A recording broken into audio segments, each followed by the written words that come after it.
on this? Well, it's really disappointing. I'm very, very disappointed in Jon Gruden. I'm first on record. He was my brother's position coach when my brother was in Green Bay. My brother swears by him. I am not the biggest fan. So let me go ahead and get that out the way. I am not the biggest fan of Jon Gruden. You have made that clear. Abundantly clear. Hopefully crystal clear. Yep.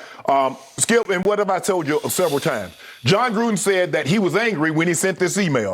And I've told you there are people that will tell you the truth, are angry drunks and kids. Yep. He was angry. And what's so disappointing, Skip, is that when he was angry, this is what he went to. That's the go-to move. I'm not racist, but what's your go-to move when you get upset with a person of a different race or a person of a different gender? What will you go to? What's your go-to move? This. Yep. So the question I have for Jon Gruden, if you're not what you say you are, would you have said these words to D. Smith to his face? You see, you spoke your heart because you had no idea these emails would ever make the light of day. And once they did, now you're saying you're sorry. And I take Josh Jacobs. He said it was 10 years ago. People grow. Gruden hadn't had any regret. He wasn't going to say, I'm sorry. You think Jon Gruden said, you know what, guys, there's some things that I did. It was 10 years ago. And I'm not proud of this. I sent an email. I said some things that I shouldn't have said. I said something that's going to be viewed as derogatory and even racist. Yep. And I want to apologize for that. Jon Gruden thought he had skated. He ain't grown. Grown how? Yep. Because he had no apology in the 10 years up until this moment. Yep.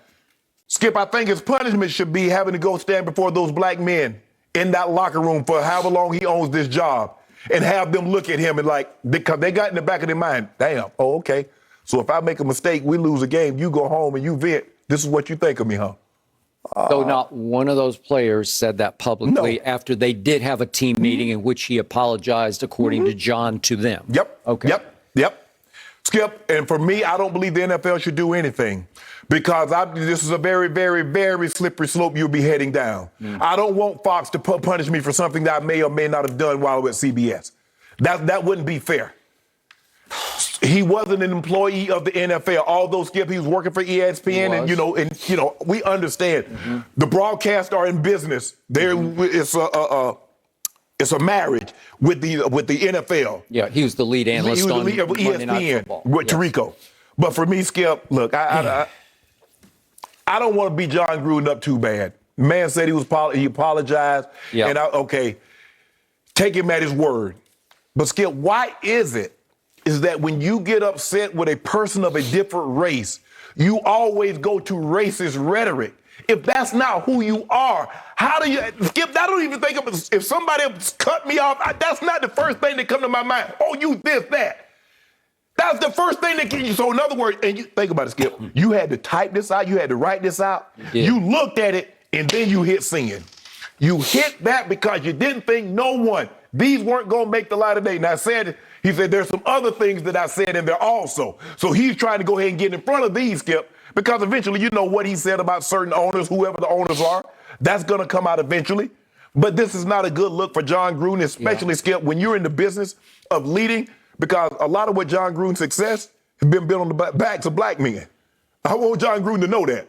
Those lips and the thing Michelin tire, the reference that you made, those are a lot of guys that you got that $100 million contract was because of those guys. That's true. So for me, Skip, the man said for me, I don't want to harp on it too much. He said he was sorry, but man, this is a bad look for Jon Gruden. It's a very, very bad look.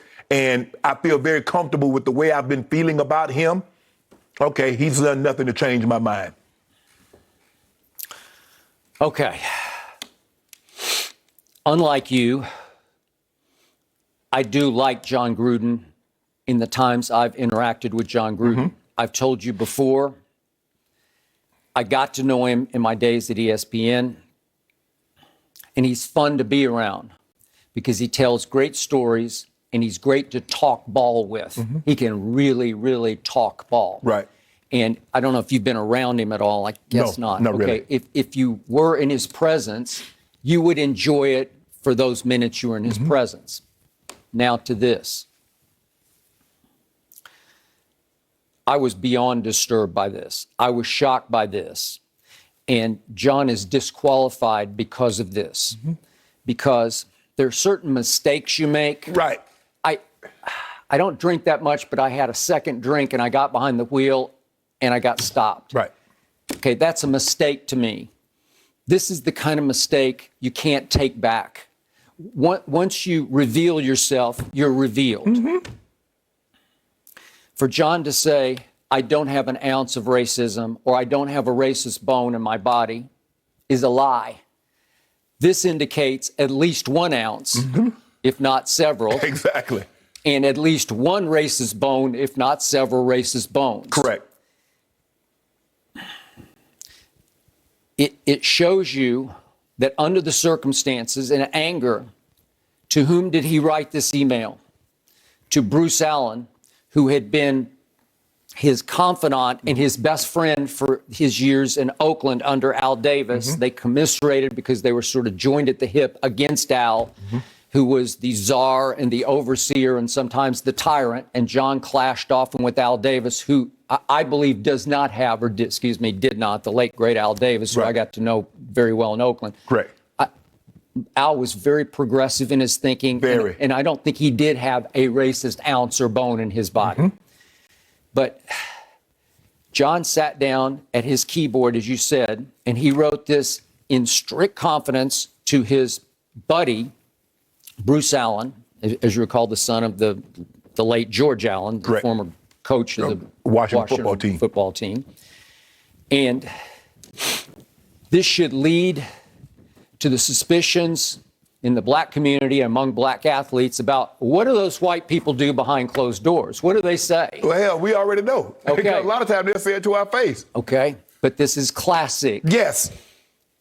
I thought it was just to Bruce. I didn't know there was going to be some big investigation. It's between us. It was going to out me 10 years after. And once you're outed, you're outed. Yeah. This toothpaste does not go back in this tube.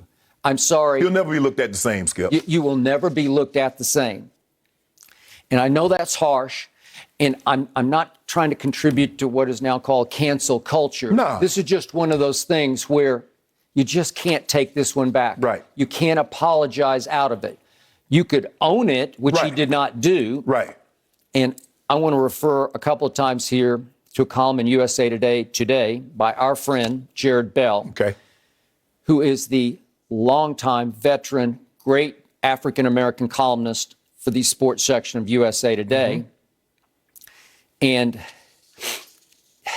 he is all but laughing at Jon's explanation to ESPN that he was actually referring to dismiss like rubber lips, as in he was a liar. That's the expression, says Jon, that I use for people who are liars. He has lips. What was it? I can't even say it. I can't even say it. But okay. But he's trying to say that's my expression for people I believe are untruthful. No, that's untruthful. Thank you. I'm not going to let you have that one. Thank you. Skippy, you remember all the caricatures?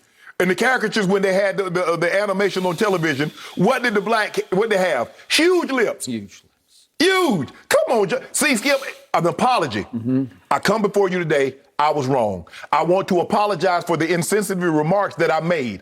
I know I offended some people. I was upset. I said some things out of anger, and I want to apologize. Although some might not take my apology at face value, I will spend the adequate amount of time to make sure I assure the African-American community and the men that have played for me and that will continue to play for me that this is not a true reflection of who I am. You don't try to explain it away by saying, these are the terms that I use. You can't use an insensitive remark and then turn around and say, this is what I use, because it's telling me, Skip, that you've used it before, because if that's what you use to describe people that lie. Oh, you to use that. Is it all people that lie or just people of a certain race that lie? Okay. Then in his explanation to ESPN, Gruden also said that in the same barrage of emails, and this is interesting, that he couldn't remember the one to D. Smith, but he did remember one in which he used a very harsh term to describe Roger Goodell because it was in a lockout situation. Right. Jon was very upset, according to Jon, with that lockout situation because it was, as he said, depriving a lot of great coaches and players of their ability to perform because of the lockout. Right. So he said that he used the very disparaging term to describe Goodell as if that should discount the use of the shot that he